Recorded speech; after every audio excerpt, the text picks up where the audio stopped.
Greetings again. As we continue with the channelings by the members of Ashtar Command on self-control, we finally have another teacher presenting in the form of Kiri. She is a higher dimensional triplet soul of the channeler of this lesson, Mark Crocker, and also an engineer with the command on Hades. My name is Russ Hatfield, and you may already know Kara behind my shoulder, who is my twin soul and also a member of Ashtar Command. Kiri channeled this back in October of 1997 when she discusses tapping into the race memory of an entire race, or just an individual from Earth's history to see things the way they saw the world around them. Part meditation and part self-aggression, she offers the advantages of seeing the past and a little of how to do it, though the student would have to fill in a lot of blanks she leaves out. One thing to make it easier, she says, is to call on your guides to help make the connection to tap into the group mind of the human race. For a full transcript of this channeled lesson, please go to our main homepage at centerforascension.org. Now, Kiri and tapping into the race memory. But Mark does have one advantage over you. Strategy? Not only strategy, no. What? If he figures it out, is the tape running? Oh well, I'll tell him anyway. If he figures it out, what's his racial descent? English. Okay. Mm-hmm. What type of Celt? Cornish Celt. And what are the Cornish known for? They're a seafaring race.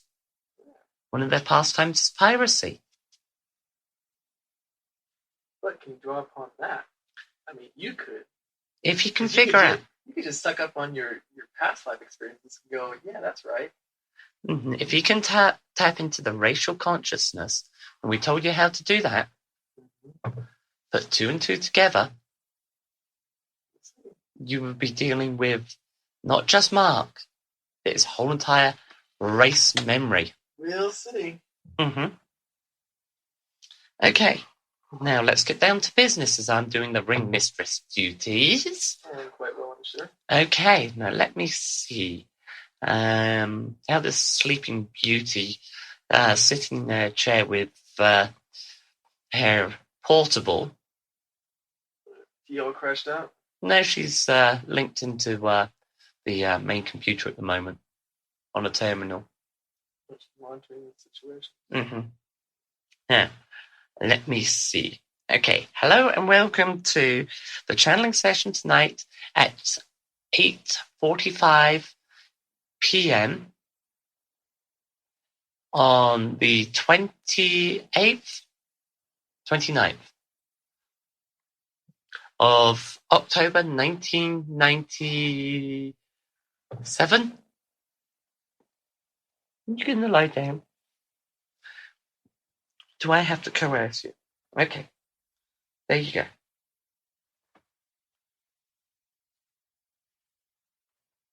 Okay. Let us give a brief dissertation on circumstantial moralistic behavior. And no, that won't work. Well, as I'm ring mistress, I'll work something out. Do you have any current questions for me? Yeah, I want to know more about tapping into race memory that you said we talked about. Okay, tapping into race memory. I don't remember it. Well, if you remember, we talked about meditation. You did? Well, okay. We talked about meditation a few times. Mm-hmm. What did that do with race memory and tapping into it? Okay, this is how it's done. Okay, you sit in a meditation and you meditate as if you're going into a trance, as if you are about to do a self-regression. Okay, now, the advantages of going into the racial consciousness is to be able to draw upon the learning lessons of the whole entire race, how it survived through various circumstances. Now, you can zero in on certain individuals of that ethnic descent. And one of the advantages is that you can look at it from the various interactions and points of view of various individuals.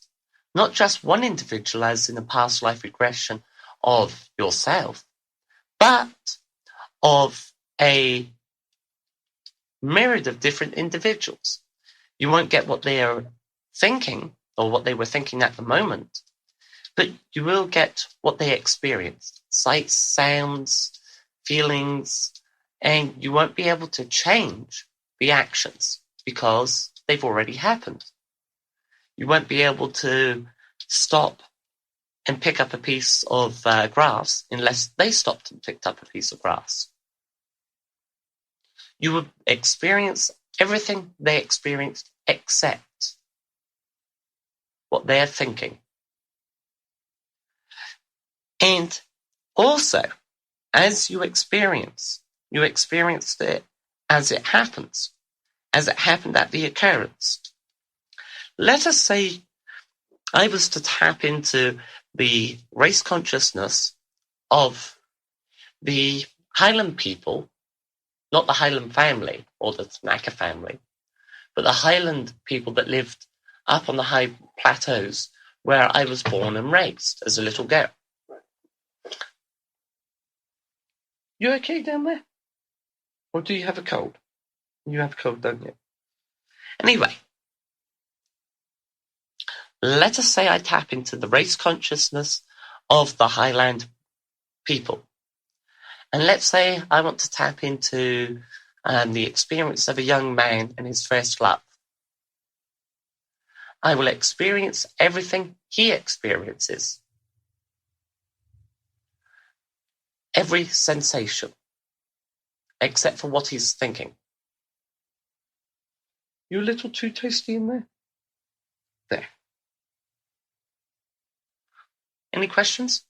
Yes, why not their thinking? Their thinking is because it is not your thoughts. It is not your past life, but the race past life. Okay, we're not doing past life regressions. Of course, looking into what's being thought. Mm-hmm. And you mentioned looking into what's being felt. Mm-hmm.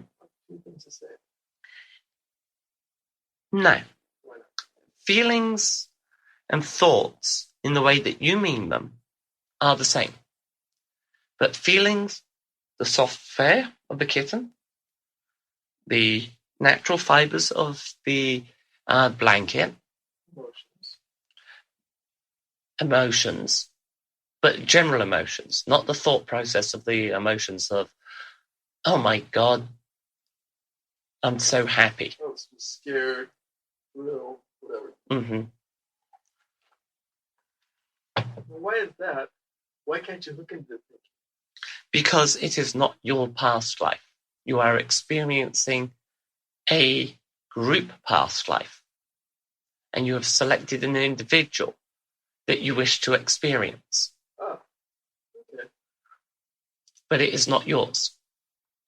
Or you can act as an independent outside observer, like a fly on the wall, where you do not experience anybody's feelings, emotions, or what they're going through, but you experience everything as if you are really there and you are participating, but nothing can hurt you because you're not really there. Right. It's more like watching one of your entertainments or interacting in a historical holo or a holo of some recorded event. You see? Now, you mentioned the advantages of race memory, but you haven't mentioned any yet. You've only said what the description of what it is to tap into them. So what are some of the advantages of tapping into a race memory? Oh, there are a myriad of possibilities. Myriad of possibilities. Stop doing the etc. Come on, get to the point, get to the chase. I am in my own inimitable way. Okay. Let's spell that. Let us say you want to experience the awakening of Sarah. Okay. And you want a question answered of what was the very first thing that she did. Right? And where did she go? It depends on the questions that you ask, that you want answered. To experience a actual historical event as it happened, to answer some question. How would you like to be right at the moment when John Quincy Adams, Benjamin Franklin, not George Revere, Paul Revere, and all those guys got together for the very first time and thought of revolution? I see. To actually experience and live through what they went through in a condensed form. To actually be in John Quincy Adams' body as it happened. Or how about at the assassination of President Kennedy? And to be on the grassy knoll to see who actually shot him.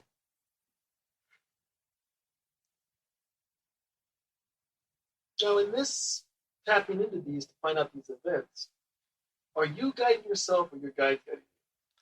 A bit of both, actually. More the better wisdom of the guides. So you're asking the guide to take you there. Mm-hmm. And the guide, if they feel that it's necessary for your learning path, will take you there. Yeah. I see. But you can do it yourself, and it is a lot harder, and the success rate is a lot less. Maybe 1 in 1,000, maybe 1 in 100,000 success rate. Sometimes it could be evens.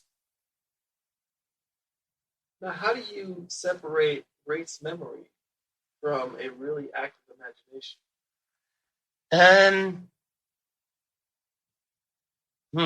Good question.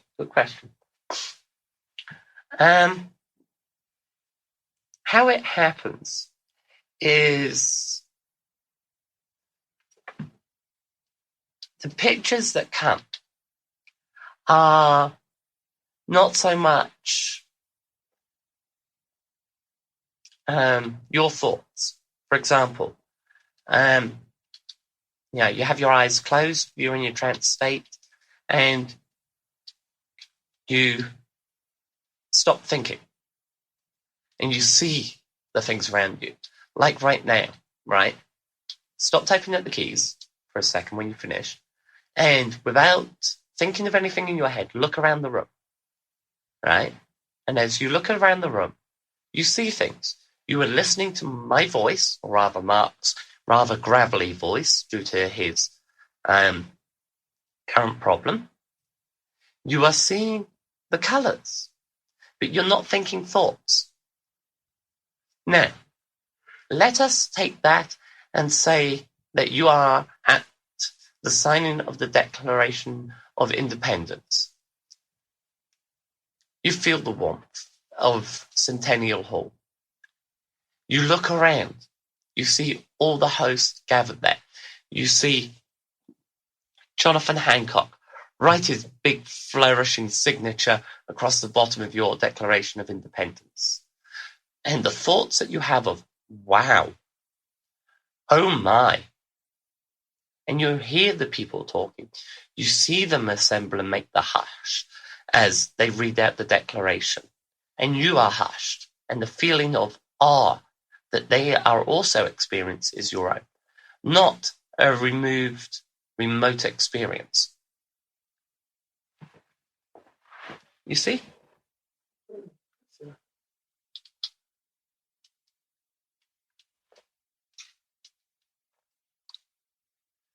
That is how that you can tell that it is your not your experience, but somebody else's.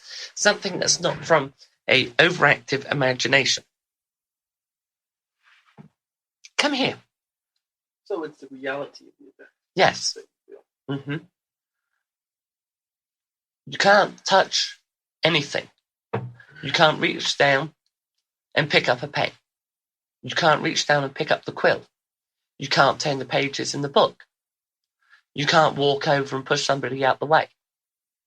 In a really active imagination, you can do these things.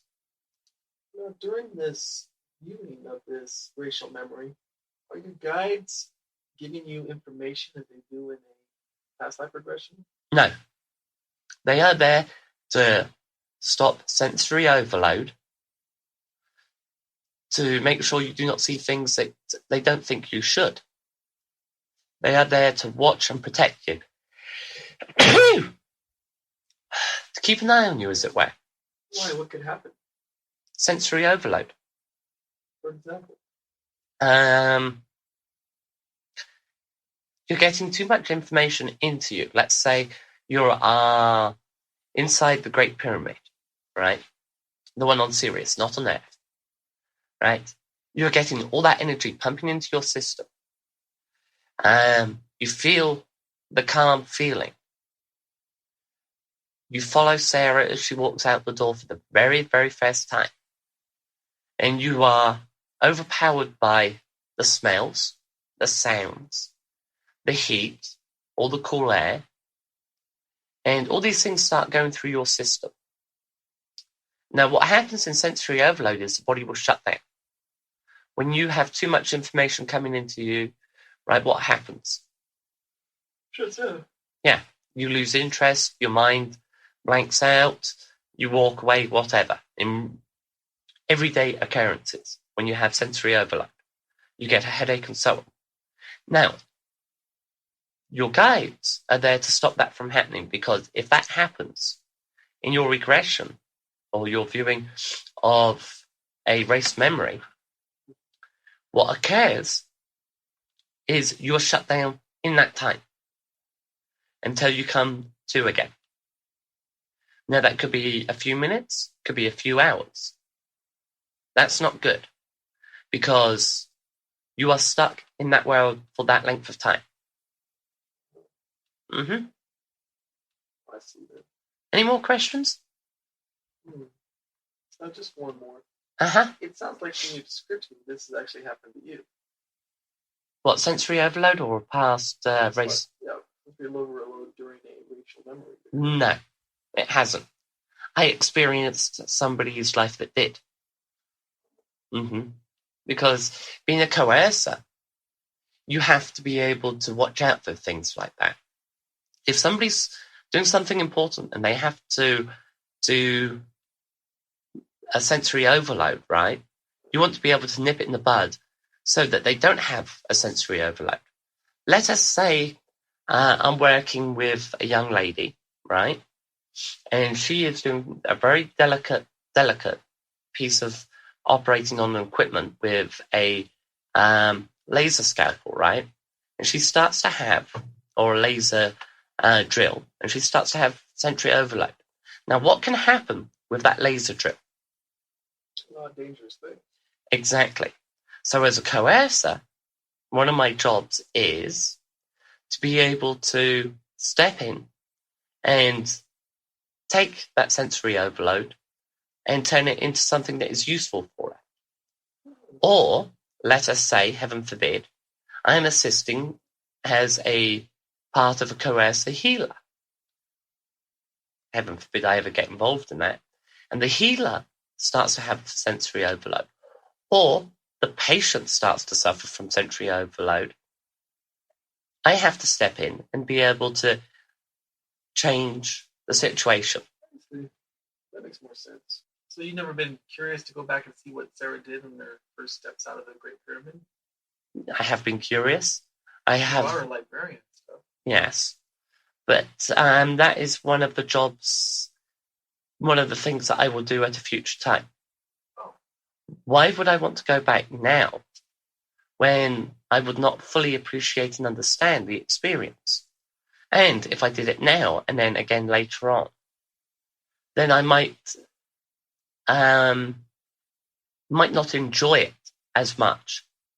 Well, it's different from a third dimensional point of view, where we will go through and we'll watch a singular sports event or some event in our history over and over again to get more insight, more feeling each time that we see that. Yes, but you're not actually experiencing it as if you were really there. Oh, no. You see, it's a big difference. Big difference. I experience it as if I was really there. Okay. That makes sense. Any more questions?